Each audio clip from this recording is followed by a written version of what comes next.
हर साल हजारों बच्चे एसपीआई एंड जीएसपीआई के एग्जाम के लिए अपेयर करते हैं, पर सिलेक्शन लिमिटेड लोगों का ही होता है। बात टैलेंट की नहीं है, बात स्ट्रेटेजीज का है। कैसे बच्चे तैयारी करते हैं इस एग्जाम के लिए। तो हम लोग भी अध्ययन डिफेंस एकेडमी में हर साल 5 बच्चों को फ्री में पढ़ाते हैं, ठीक है, यानी 100% स्कॉलरशिप देते हैं। तो अगर आपको 100% स्कॉलरशिप के लिए अप्लाई करना है तो इस नंबर पे जरूर आप संपर्क कर सकते हो। और नीचे में भी लिंक में डिस्क्रिप्शन बॉक्स में मैं हमारे 100% स्कॉलरशिप का फॉर्म दे दूंगा इस साल के, ठीक है। 100% स्कॉलरशिप का फॉर्म दे दूंगा इस साल के, और आपको इसमें जाके फिलअप करना है। तो एग्जाम आपके 23 मार्च को एक है। तो जय हिंद दोस्तों, आप सभी को स्वागत है अध्ययन डिफेंस एकेडमी में। सो इस वीडियो के थ्रू से हम जानेंगे कि आप एसपीआई कैसा या एसपीआई कैसे क्लियर कर सकते हैं। इसमें हम जानेंगे आपको कैसे पढ़ाई करना है, सिलेबस क्या क्या है, किस तरीके का क्वेश्चन आते हैं, मार्क्स कितने का आते हैं, कितने क्वेश्चंस आते हैं। ये सारे चीज़ें इस छोटी सी वीडियो के थ्रू से जानेंगे। तो चलिए फिर जानते हैं। तो सबसे पहले यहाँ पर आप देख रहे हैं कि हेडिंग में हमारा लिखा हुआ है कि जो बच्चे जाएंगे एसपीआई में, they will be for the SPI Sambhaji Nagar, ठीक है। इट इज़ द 58 कोर्स, यानी 50 कोर्स में हमारे बच्चे जाएंगे जो इस बार पास करेंगे। और नासिक जीएसपीआई, उसके लिए आपका 4 नंबर की कोर्स है, जीएसपीआई 4th कोर्स है, ठीक है। तो अब जानते हैं यहाँ पर। तो पहले इंट्रोडक्शन है कि एसपीआई और जीएसपीआई होता क्या है। सबसे पहली बात, what is an SPI and what is a जीएसपीआई।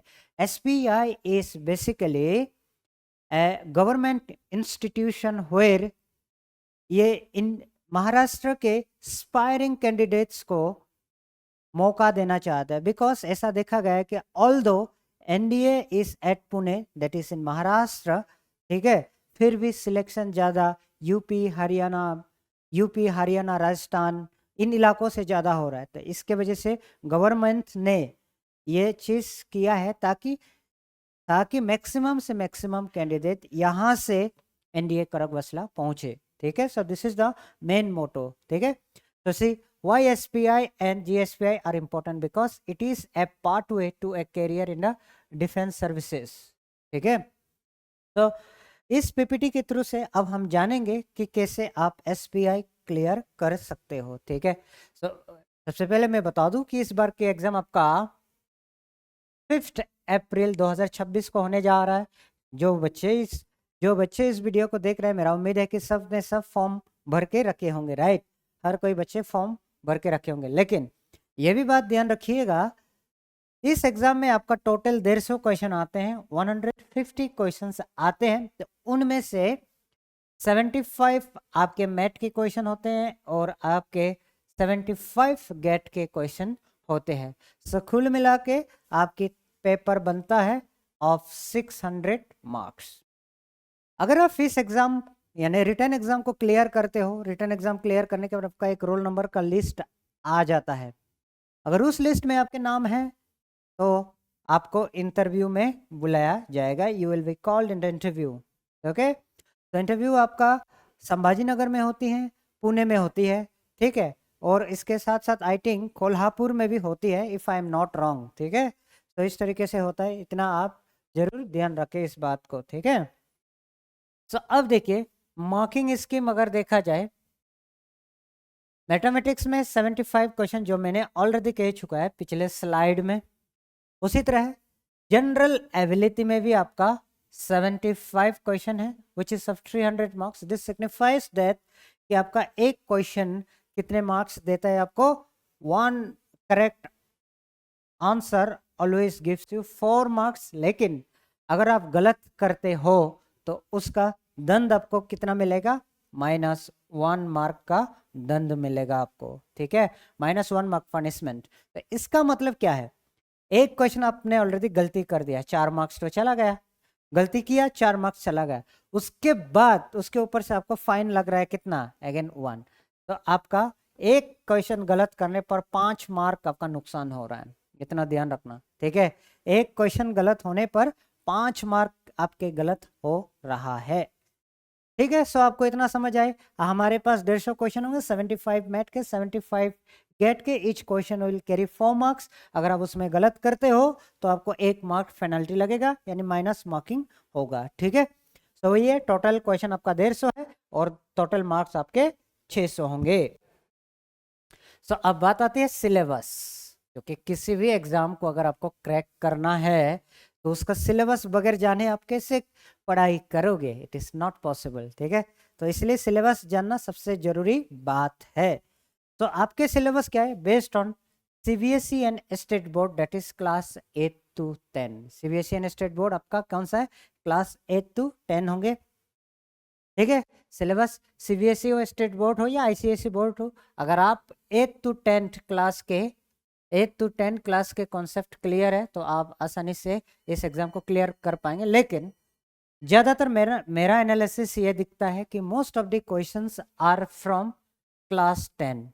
ज़्यादा से ज़्यादा क्वेश्चन क्लास 10 से आता है। तो इसीलिए सिंस आपने क्लास 10 के एग्जाम में दिया है, ताज़ा ताज़ा है, हर चीज़ आपके दिमाग में है, तो क्लास 10 के ऊपर 70% फोकस करिएगा और बाकी जो बचता है 8 9 पर करिएगा। समझ आए? बाकी जो 30% है 8 और 9 पे करिएगा। It is very important that आप क्लास 10 को कुछ भी नहीं छोड़ना है। ठीक है। तो मैथमेटिक्स में जैसे कि टॉपिक्स लाइक देखिए algebra, geometry, trigonometry and more, ये सारे चीज़ें आपको देखना है जो कि क्लास 10 का चीज़ें है ज़्यादातर चीज़ें। देन जनरल एबिलिटी टॉपिक में अपने को क्या देखना है? That's important. जनरल सो सबसे ज़्यादा वेटेज आपका किस में है? इंग्लिश में है। Very very careful. Okay. English और मैथ, अगर आपके ये दोनों सब्जेक्ट स्ट्रांग है तो एसपीआई क्लियर करने के लिए कोई आपको नहीं बचा सकता है। ठीक है। You will silly clear SPI अगर आपको ये दोनों चीजें अच्छे हैं। ठीक है। सो करंट अफेयर्स भी आते हैं आपका, साइंस आते हैं, हिस्ट्री, जियोग्राफी। ठीक है। तो अभी तक साइंस में भी बहुत ज्यादा क्वेश्चन नहीं पूछते हैं। हिस्ट्री, जियोग्राफी पिछले साल के क्वेश्चन में एकदम ना के बराबर देखने को मिला है as for the feedback from student, because question paper out नहीं होता है। ठीक है। तो इसकी वजह से हम एनालिसिस नहीं कर पाते हैं कि कौन सी जगह से क्या आया है। तो हम लोग एक अंदाज से पढ़ाते हैं। ठीक है। एक अंदाज से पढ़ाते हैं कि जितना आपका एग्जाम में आए उस हिसाब से। क्लियर? के बाद आते हैं तो स्टडी स्ट्रेटेजी। देखिए अगर आपको इस एग्जाम में पास करना है, क्योंकि आप बोर्ड एग्जाम दे चुके होंगे अभी, यानी कुछ दिनों के बाद जब आप इसका तैयारी करना शुरू करेंगे, जब तक आप मेरे वीडियो देख रहे होंगे तब तक आप पढ़ाई करना शुरू कर दिए होंगे। ठीक है। तो उस टाइम आपको हमेशा ये एलोकेट करना है 2 से 3 घंटा दोनों के लिए, मैथ्स और जनरल स्टडीज। तो उसमें से भी मैं सेग्रीगेट करना चाहूँगा। मैथ में जरूर आप 3 घंटा दीजिए। ठीक है। और गेट इंग्लिश में जरूर आप 1.5 घंटा दीजिए और बाकी की 1.5 घंटा या उससे ज़्यादा अगर कर पा रहे हो तो बाकी सब्जेक्ट के लिए दीजिए, because English and math is super important, बहुत ज़्यादा इंपॉर्टेंट है। अगर आपको ये 2 सब्जेक्ट स्ट्रांग है तो किसी भी हालत पर आप सिलेक्शन हो जाइएगा। ओके। तो उसके बाद फोकस ऑन वीक एरियाज, आपको कौन कौन सी वीक एरियाज पर फोकस करना है? Prioritise topic where you struggle, यानी आपको लग रहा है कि this topic is really important और आपको दिक्कत जाती है उस टॉपिक में, तो वो टॉपिक को ज्यादा आपको ध्यान देना है, ज्यादा आपको उस टॉपिक को ही पढ़ना है। Clear?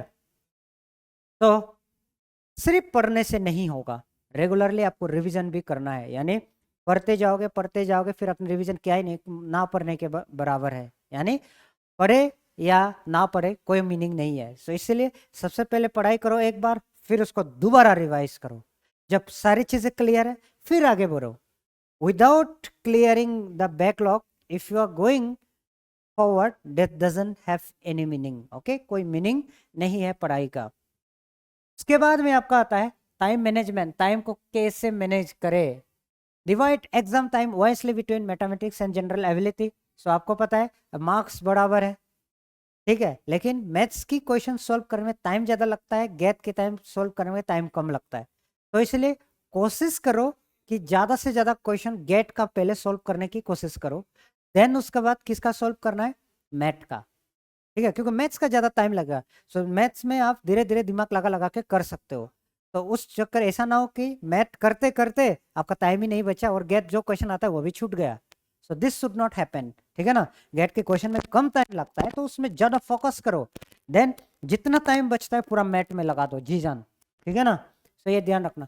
Attempt questions you are confident about first.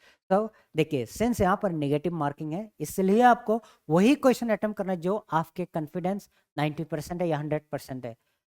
तुक्का मार रहे हो मतलब आप खुद के मार्क्स गवा रहे हो। तो मैंने आपको हिसाब करके बताया ना आपका कितना मार्क्स लॉस हो रहा है, 5 मार्क लॉस हो रहा है हर एक क्वेश्चन गलत करने पर। 1 मार्क्स तो आपका माइनस मिल ही रहा है तो बाकी 4 मार्क्स और इंक्लूड करिए, ठीक है। So leave challenging question for the end. जो क्वेश्चन आपको टॉर्चर कर रहा है या ज्यादा टाइम लग रहा है, थोड़ा सा मुश्किल है, उस क्वेश्चन को हमेशा लास्ट क्लास तक छोड़ना है, ठीक है। टाइम मिला तो ठीक है, ना मिला तो भी ठीक है, लेकिन ऐसा ना हो कि उस चक्कर पे आपका जो आता है वो क्वेश्चन भी छूट जाए, ठीक है। तो सबसे बड़ी बात आपको मॉक टेस्ट प्रैक्टिस करना चाहिए। हमारे अभी अध्ययन डिफेंस एकेडमी में मॉक टेस्ट हम लोग करेंगे, ठीक है ना। शुरू से आपका मॉक टेस्ट हम लोग डिजाइन करेंगे, उसको आपको करना है। कुछ मिनिमल फी होंगे, 40-50 रुपया 100 रुपया हो सकता है, तो उतना खरीद के आप टेस्ट दे सकते हो, ठीक है। तो solve previous year questions paper, mock question paper, आपको previous year question paper solve करना है या मॉक क्वेश्चन पेपर सोल्व करना है, ठीक है ना। तो प्रीवियस ईयर क्वेश्चन तो आउट होती नहीं है, लेकिन जो आपको सैंपल पेपर दिया है ना, सैंपल पेपर दिया है, सो वो सैंपल पेपर आप प्रैक्टिस कर सकते हैं। एसपीआई और जीएसपीआई वेबसाइट दोनों में है अवेलेबल, ठीक है। Take time and mock test to build speed and accuracy. अगर आप मॉक टेस्ट दोगे तो उससे आपको पता लगेगा आपका स्पीड और एक्यूरेसी दोनों के बारे में, ठीक है। देन उसके बाद analyse performance to identify improvement areas. तो वहां पर आपका ग्राफ आता है, कौन से एरिया पर आपका कमजोर पड़ा, कौन से एरिया पर आप स्ट्रांग हो, तो उसी के आधार पर आप कर सकते हो, क्लियर। फिर आपका आता है इंटरव्यू प्रिपरेशन। तो इंटरव्यू के लिए देखिए it is very important, no matter आप कितना टैलेंट हो, लेकिन इस एग्जाम में आपको बोलना भी आना पड़ेगा, आपका आईक्यू किस लेवल का है वो भी देखना पड़ेगा। बिकॉज आप सिर्फ और सिर्फ पढ़ाई में एक्सपर्ट हो लेकिन बाकी चीज़ों में एक्सपर्ट नहीं हो, so this will create a problem. So you have to have some of the 15 अफसर लाइक क्वालिटीज। हर किसी के पास तो 15 अफसर लाइक क्वालिटी होना बहुत मुश्किल है, लेकिन कुछ ना कुछ अभी शुरुआत में होना चाहिए, सच दैट आपको इंटरव्यूअर पहचाने, ठीक है ना, आपके गुण को देखे। तो देखिए सबसे पहले उसके लिए एक, अगर आपको ऑफिसर बनना है तो अच्छा कम्युनिकेशन स्किल्स होना चाहिए। If somebody asks you question, the question should be very natural, very natural, और आप अच्छा से जवाब दे पा रहे हो इन अ रियलिस्टिक वे। आपको झूठ नहीं बोलना है, ठीक है। सो कम्युनिकेशन अच्छा हो पर झूठ नहीं बोलना है, ये भी ध्यान रखना, ठीक है। देन आपका कॉन्फिडेंस अच्छा होना चाहिए और करंट अफेयर्स का ज्ञान होना चाहिए, क्योंकि एग्जामिनर आपको जाके what is cos theta sine theta नहीं पूछने वाला, आपको ज्यादातर चीजें यही से पूछने वाला है, क्लियर है ना। एग्जामिनर ज्यादातर आपको वही सारे चीजों पर फंसाएंगे, ठीक है। रशिया यूक्रेन के ऊपर, इंडिया बांग्लादेश के ऊपर, ये सब कुछ आपसे सवाल किया जा सकता है अगर इंटरनेशनल अफेयर की बात रहा तो। के बाद मॉक इंटरव्यूज है, practice regularly to build confidence. आजकल तो एआई आ गया है, तो एआई से कोई कोर्स ज्वाइन करो या एआई का कोई भी इसे करो, उसमें एआई के थ्रू से रेगुलरली आप प्रैक्टिस करते जाओ, ठीक है। तो की ट्रेट्स देखिए, इंटरव्यू में हमेशा ऑनेस्ट होना है, do not show off. Show off करोगे तो ऑफिसर आपसे 1000 गुना एक्सपीरियंस है, तो आप कुछ भी आपका मुंह से निकाल रहे हो ना, सोच समझ के निकालना, नहीं तो हर बात वो पकड़ लेंगे। इसलिए झूठ बोलना नहीं है, हमेशा सच बोलना है, क्लियर। उसके बाद आपको काम रहना है, एंड उस दिन एग्जाम के दौरान आपको वेल ड्रेस होना चाहिए। इंटरव्यू के दौरान वेल ड्रेस्ड होना चाहिए एकदम प्रॉपरली। वैसे ड्रेस कोड आपके आ जाएगा, इंटरव्यू के दौरान आपको कैसे कहना है, कैसे पहनना है, क्या करना है, वो सब कुछ आपका आएगा, लेकिन उस हिसाब से ही चलना है आपको, ठीक है। तो हेल्थ एंड फिटनेस, क्योंकि आप एग्जाम की तैयारी कर रहे हो तो हेल्थ एंड फिटनेस बहुत जरूरी चीज है। तो कहा जाता है ना, आपने कहावत सुने होंगे, हेल्थ इज वेल्थ। जिस बंदे का हेल्थ 100% अच्छे है उसका एक बहुत बड़ा संपत्ति है, आप इतना मान सकते हो। वो एक बहुत हेल्थ अच्छा है तभी जाके आपका मन लगेगा तैयारी में, अगर हेल्थ ही अच्छा नहीं है तो तैयारी कैसे होगा, ठीक है। तो इसलिए maintain physical fitness, SPI and GSPI prioritize well rounded candidates.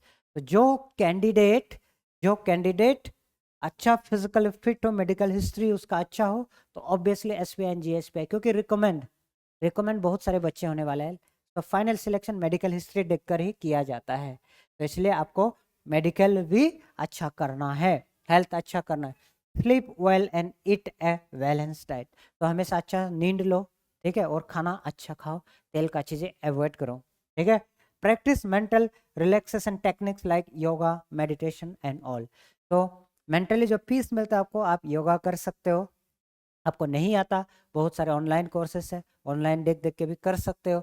उसके बाद मेडिटेशन, मेडिटेशन तो क्या, शांति में बैठना है, अपना ब्रेथ को ऑब्जर्व करना है, तो इट इज़ वेरी इजी, है ना। तो उसके बाद आपका last minute preparation tips, avoid learning new topics. Last moment में आपके एग्जाम एक हफ्ता बचे हैं, फिर भी आप नया चैप्टर पढ़ना शुरू कर दियो, गलत बात।